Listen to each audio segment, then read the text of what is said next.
ಕಾಡಿನಲ್ಲೇ ಸಿಗುವಂತಹ ಒಂದು ಪರಿಶುದ್ಧವಾದಂತಹ ತುಪ್ಪವನ್ನು, ಜೇನುತುಪ್ಪವನ್ನು, ಮತ್ತು ಅಂಟ್ವಾಳ, ನಲ್ಲಿಕಾಯಿ, ಅರಿಶಿನ, ಮೆಣಸು ಇವೆಲ್ಲವನ್ನು ಸೇರಿಸ್ಕೊಂಡು ಅದಕ್ಕೆ ಒಂದು ಉತ್ತಮ ಮಾರುಕಟ್ಟೆ ಮೌಲ್ಯವನ್ನು ನೀಡೋದ್ರ ಮೂಲಕ ತಮ್ಮದೇ ಸುತ್ತಮುತ್ತ ಸಿಗ್ತಿದ್ದಂತಹ ಏನು ಅರಣ್ಯ ಉತ್ಪನ್ನಗಳನ್ನು ಬಳಕೆ ಮಾಡಿಕೊಂಡು ಇವರು ಸ್ವಾವಲಂಬಿ ಬದುಕನ್ನು ಕಟ್ಟಿಕೊಂಡಿದ್ದಾರೆ.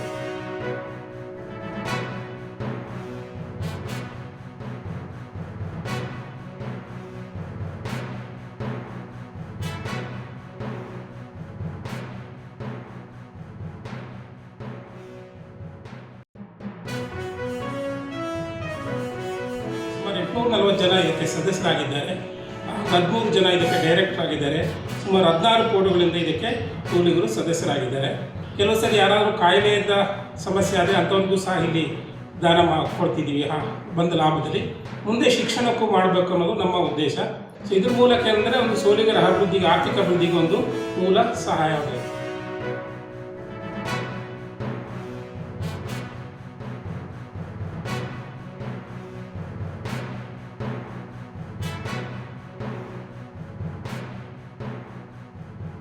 ದೂರ ಹೋಗಿ ಕೆಲಸ ಮಾಡ್ತಿರೋದ್ರಿಂದ ಮನೆಯವ್ರ ಜೊತೆ ಇರೋಕ್ಕಾಗ್ತಿರ್ಲಿಲ್ಲ, ನಮ್ಮ ತಂದೆ ತಾಯಿ ಜೊತೆ ಇರೋಕ್ಕಾಗ್ತಿರ್ಲಿಲ್ಲ. ಮತ್ತು ನನಗೆ ಈ ಅಡವಿ ಸಂಸ್ಕರಣಾ ಘಟಕ ಇಲ್ಲಿ ಸ್ಥಾಪನೆ ಆದಮೇಲೆ ನನಗೆ ಇಲ್ಲಿ ಒಂದು ಜೀವನನ ರೂಪಿಸ್ಕೊಟ್ಟಿದೆ. ಮತ್ತು ಈ ಅಡವಿ ಸಂಸ್ಕರಣಾ ಘಟಕದಲ್ಲಿ ನಾನು ಕೆಲಸ ಮಾಡ್ತಿರೋದ್ರಿಂದ ನನಗೆ ತುಂಬ ಖುಷಿಯಾಗಿದೆ.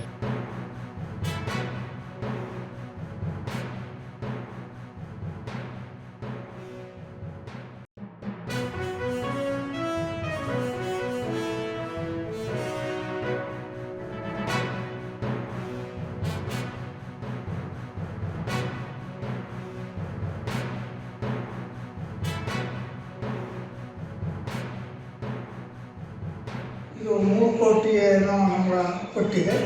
ಅದರಿಂದ ನಾವು ಈ ಬಿಲ್ಡಿಂಗನ್ನು ಕಟ್ಟಿಕೊಂಡು ಮತ್ತು ಇಲ್ಲಿ ಮಿಷಿನರಿಗಳನ್ನು ತಂದುಕೊಂಡು ಇಲ್ಲಿ ನಮ್ಮ ಗಿರಿಜನರೇ ಇಲ್ಲಿ ಕೆಲಸ ಮಾಡೋದು, ಅದನ್ನು ತಯಾರು ಮಾಡಿ ಅದನ್ನು ಮಾರಾಟ ಮಾಡೋದು ಕೂಡ, ಮಾರ್ಕೆಟಿಂಗ್ ಮಾಡೋದು ಕೂಡ ನಮ್ಮ ಗಿರಿಜನರೇ ಆಗಿರ್ತದೆ. ಅದರಿಂದ ನಮ್ಮ ಗಿರಿಜನರಿಗೆ ಇಲ್ಲಿ ಬಂದಂತೆಲ್ಲ ಬಂದು ನಾವು ಗಿರಿಜನರಿಗೆ ಹಂಚುತ್ತೇವೆ.